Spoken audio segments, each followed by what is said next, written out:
Alex J. O'Connor, or CosmicSkeptic, is a YouTuber from whom I've learned a lot. On his channel, Alex discusses various philosophical topics such as religion, human politics, and indeed animal rights. Recently, Alex participated in a debate about cancel culture. Within his speech, Alex brought up the issue of the cancellation of historical figures for their racism and how that relates to animal liberation and how future generations will look at us. Note that this video is not me calling Alex out or anything of that sort. I just have a few things to add.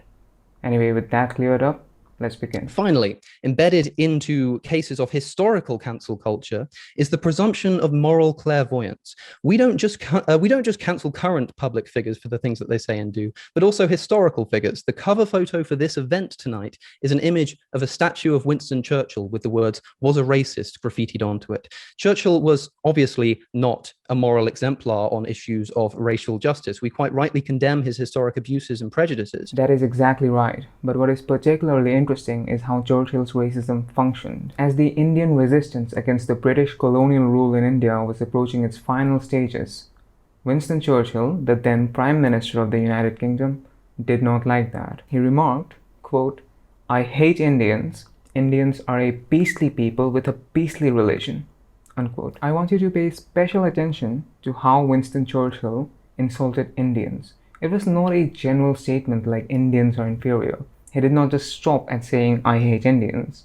No, he equated Indians to non-human animals, right? He said beastly people, beast meaning a non-human animal. Churchill hated Indians, obviously, but he also hated non-human animals. Churchill hated non-human animals so much that by thinking of Indians as equal to non-human animals, he considered that to be sufficient reason to hate Indians too.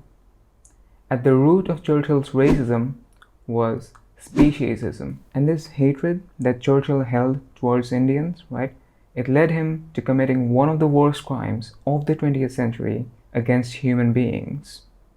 One Prime Minister of the United Kingdom single-handedly committed one of the worst crimes of the 20th century against human beings. More about that later in the video. But for those who think it's right to cancel historical figures for their ethical violations, I caution you to consider with what judgmental eyes future historians will one day look upon you when it comes to light that you weren't a bastion of moral perfection yourself. It's very obvious that our present society is currently engaging in actions that future historians will look back upon with horror and embarrassment. The most obvious candidate here is our current abuse of non-human animals in factory farms so that we can enjoy the taste of their flesh and secretions. Exactly.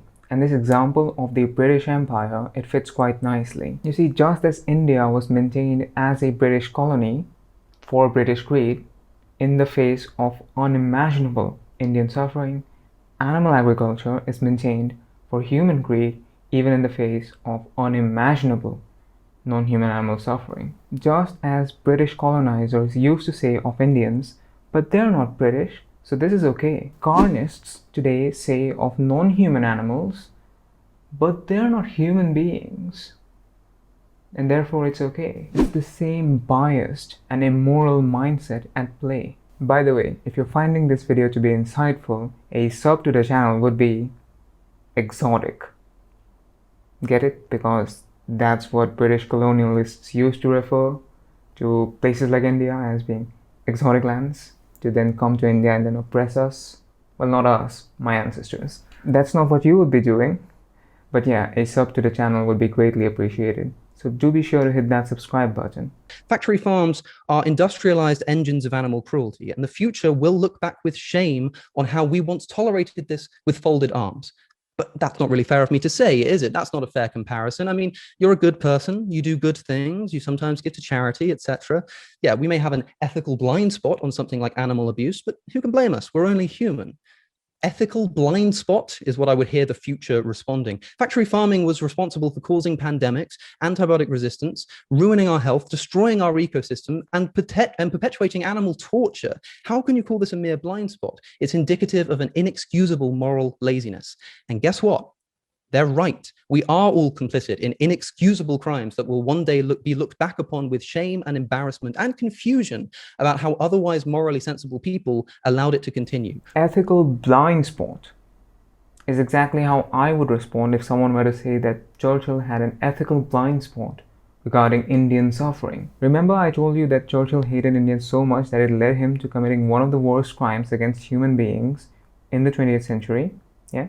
Let me tell you about that. Winston Churchill engineered the Bengal famine of 1943, in which about 4 million Indians starved to death, and even more millions, that is to say more than 4 million additional people, suffered to a similar extent, and maybe even to the same extent, but did not quite die. They survived, so they don't show up in this death toll, obviously. Churchill did this by diverting supplies from India to Britain to store as reserved stockpiles. And he kept doing this, right? He kept diverting supplies from India to Britain as people were literally starving to death in India.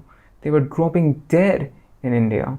They were dropping dead in the streets of Bengal. There are pictures of women picking up grains of rice, single grains of rice from the streets of Bengal because that's all they have to eat. There are pictures of people with bones. You could almost see their bones through their skin. Children as young as 3 years old dying in the arms of their not much older siblings. This is the reality that Churchill created in India, as was established following the works of Amartya Sen. Famines are not caused by a lack of food. They are caused by a lack of access to food. Distribution is key. Amartya Sen also noted that there never has been a famine in a democracy with a free press.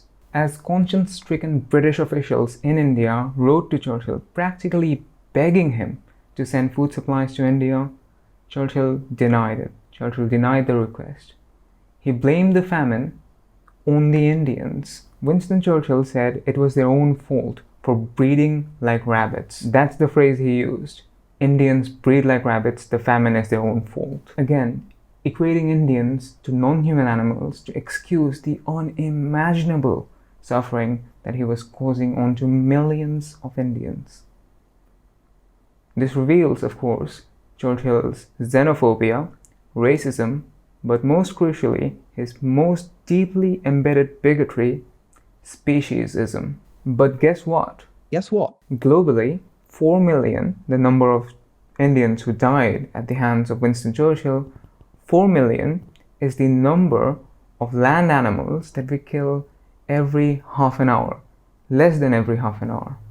4 million is the total number of non-human animals, that is land animals plus marine animals combined.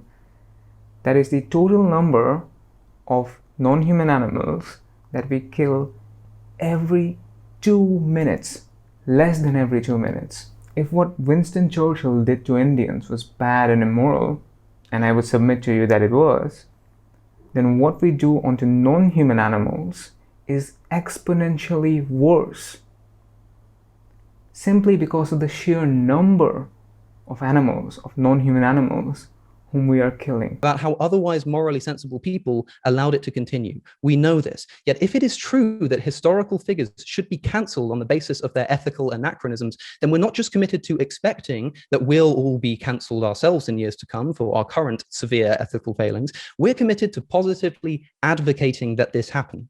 Now, of course, you're welcome to take that view if you like. I'm only looking for consistency here. But if you do, I excitedly wait the day when you have to convince your peers to take down statues of Martin Luther King because he used to eat meat. That is indeed what you're logically bound to believe and support if you're a supporter of cancel culture. But I hope that day never comes and people eventually realize how unrealistic it is to hold historical figures to present-day moral standards. Anyway, if you'd like to help me get a haircut, you can support the channel via Patreon. It's the first link in the description box. You can follow me on social media here. I have previously made a video explaining why human to non-human animal comparisons used by animal liberation advocates are the polar opposite of such comparisons made by the likes of Winston Churchill. And you can watch that video here. This is the video YouTube thinks you like the best, And let me know what your thoughts are about this video in the comment section. I'll be in the comment section for a while after publishing this video, so I'll see you there.